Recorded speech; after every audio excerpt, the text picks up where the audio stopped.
Allow me to ask a question. What do you first think of when you hear the words video game controversy? Do you think of a specific game? Do you think of the government? Do you think of sex, violence, foul language, hardcore drug use, a lazy remake of a classic game? Or do you think of a company? A single, all-encompassing entity? Perhaps a company that, since the beginning of this millennium, became the poster boy for controversial video games, with every title of theirs pushing limits and boundaries, angering all sorts of people in the process, from parental groups to lawyers to even our own government. Even if you know little about game controversies, you should at least know about this very company. And today, we'll be looking at the great amount of games they put their hands on that those vague groups I mentioned earlier flipped the flip out over, to see if it was all completely justified or a complete waste of time. So join me once again, my children, as we gaze into the abyss to discover the true essence of controversial video games. Do not fret. I will be standing here right beside you, behind reinforced steel and 30 layers of insulin, as we journey through this disaster piece, the Rockstar Saga.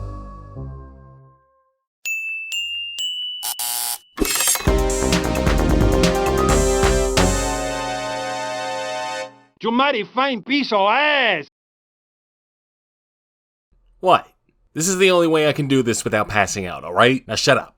Let's lay down how we're gonna approach this, because it's gonna be far different than what I did with the John Romero trilogy a few years back. Firstly, Rockstar Games has always been ubiquitous in game controversies for its games rather than the creators behind those games, as they've never had the kind of egotistical maniac that Mr. Romero was. Or at least one that was very prominent and upfront, and want to make you his bitch. As such, while we'll still be doing this stuff in chronological order, the focus is going to be more or less on those games. Or more accurately, the controversies that followed those games. This ain't going to be another 3-part half-assed documentary, though with the amount of info I've had to sift through, it sure felt like I was making one. The games themselves are also scattered all over hell and high water in terms of how controversial they are, so I've narrowed it down to the most significant, the most stress-inducing, and above all, the most hilarious, and chopped it up into 10 parts. This means you all will get more videos, and this means I will get more opportunities to feed the YouTube overlords. So, now that we have the background established for this little mini-series, let's get into some more background.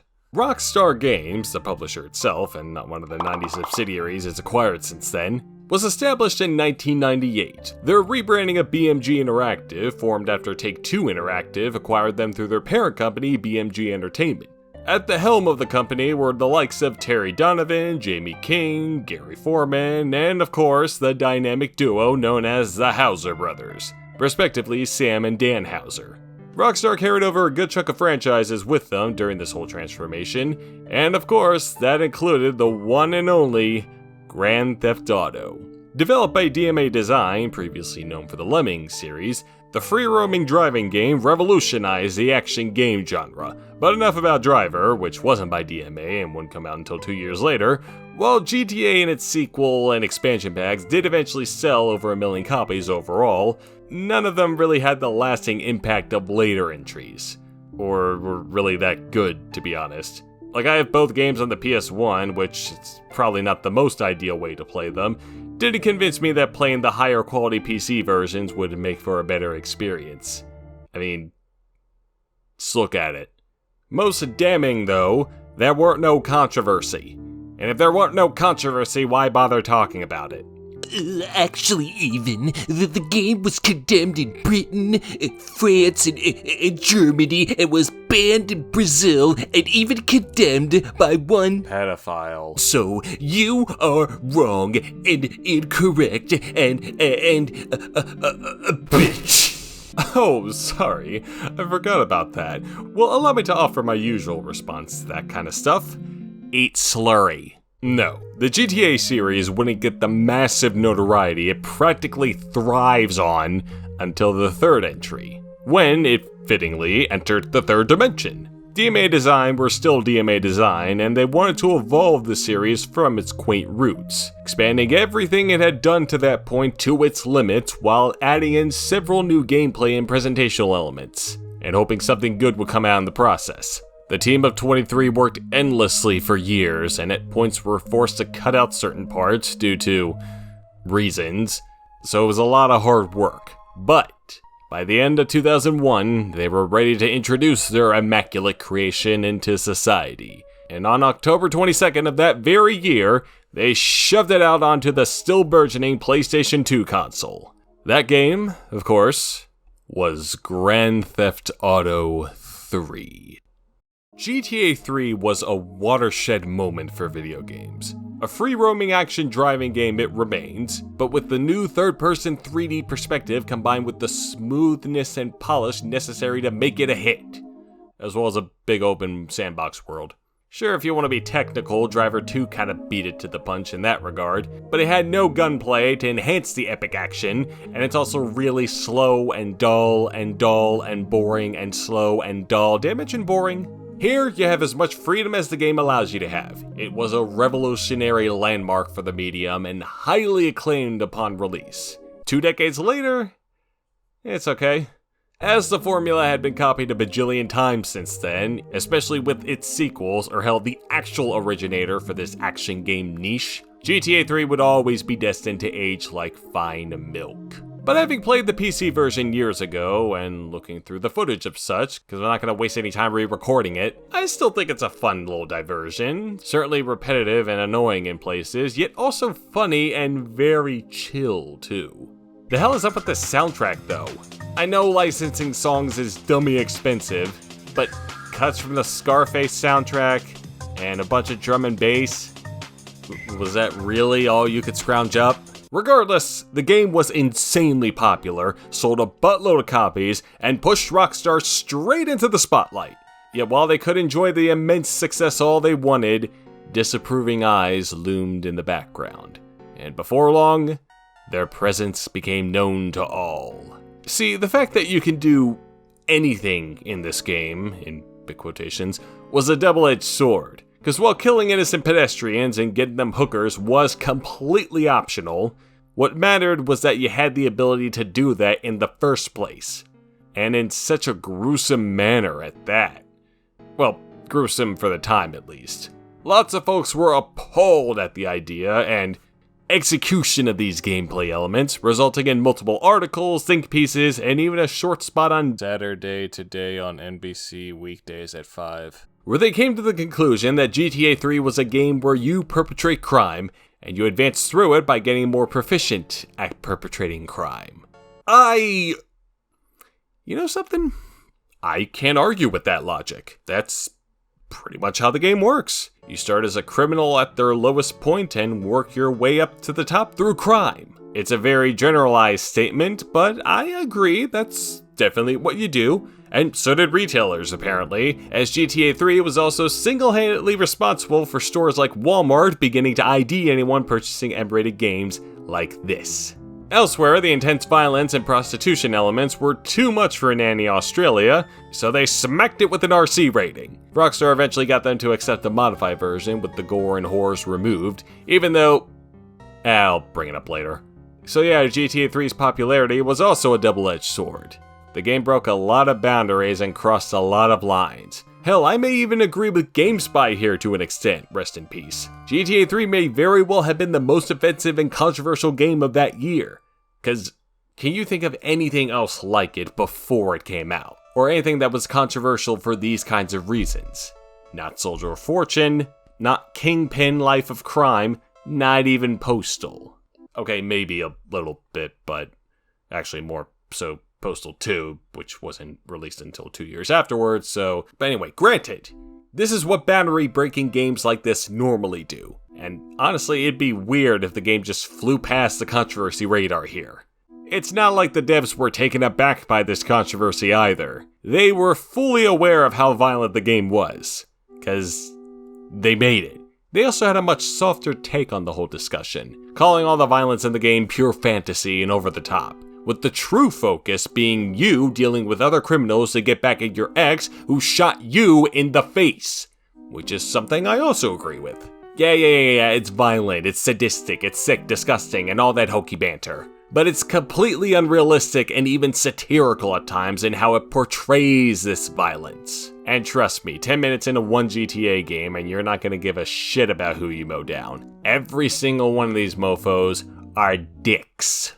Big, fat, disgusting dicks. I suppose I can't blame anyone who found themselves unhinged at this stuff. I'm also too busy going around and committing vehicular manslaughter to care. I mean, it's not like anyone's dumb enough to emulate this crap in real life, right? Oh, that's not good. For as surprisingly reserved and, well, unsurprising as GTA 3's controversy has been, there was one incident that stemmed from its existence, or at least that's what some people would say. 2 years after its initial release, two teenage brothers went out to the woods with their father's .22 caliber rifles, fired them off in the direction of a highway nearby, and ended up killing a driver and severely injuring a passenger. Some reports say 2 were killed, but the person cited survived, according to interviews. Out of despair and grief, also according to some people, the families of those victims filed a multi-million-dollar lawsuit against Take-Two, Sony, and Walmart, where they were represented by the most legendarily petty figure known to anyone interested in games controversy, worse than Keith Vaz, worse than Hillary Clinton, worse than the entirety of Australia, that persistent pest of an eternity, Jack Thompson. Finally, we can speak their name without being cursed by their very being. I think. Hold on. Oh, wait, no, the house is on fire. Well, no going back. Thompson had already gotten quite a bit of notoriety himself in his decade-plus long career as a lawyer, coming to prominence for his fight against rap music in the late 80s, and as a more relevant example, previously filed a lawsuit against game companies, film distributors, and porn sites on behalf of families for 3 victims killed in the Heath High School shooting of '97, which was dismissed the year before he took up this new suit. Speaking of which, he and the plaintiffs argued the usual arguments. How dare they sell this product? They knew it was dangerous and they did it anyway. Blah blah blah blah blah blah. I've already gotten pissy at this lame-ass reasoning before and I don't need to do it again. I will say all the info about that incident can be found in this Salon article, which to sum it up, it was a freak accident and the kids never meant any malicious harm. And what do you have to back that up, Mr. Fuck those lawyers? Trust me, the article is practically a documentary on the entire incident. And I don't want to have to explain it here because it'd take forever, and it's also really sad. So if you want to know the whole story, links in the description. It's not an easy read, but it's a damn good one. Oh yeah, and the case was dismissed. That should go without saying. Overall, GTA 3 was indeed revolutionary in its design, gameplay, and controversy. Could have been far worse too, since the game's location is a parody of New York City, and was still in development during its, and the US's, darkest day. And as I previously hinted at, some changes and cuts were made to the game as a result, which goes to show that for as controversial as the game still ended up being, the devs were considerate enough to not be insensitive to the victims of that event. Or at least not go the Gilbert Gottfried route. And you never want to go the Gilbert Gottfried route. So yeah, it's a pretty good start for Rockstar. And, you know what, for shits and giggles, let's bring out the ratings again. I'm gonna give GTA 3 8 Tony Ciprianis out of 10. But this is only the beginning, my dear viewers. For Rockstar would continue to release games that attracted waves of controversy. And many of them are much larger. Will they survive it? Will they thrive off of it? Will they dive headfirst into the pool of money they made off of all this stuff? And will there be any more stupid rhetorical questions?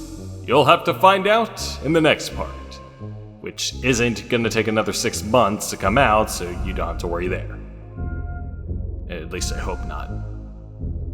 Oh, wait. Australia classified the game to an RC18+ a few months back for Rockstar's PC game launcher, even though it's still the modified version. Scratch that, 7 Tony Cipriani's out of 10.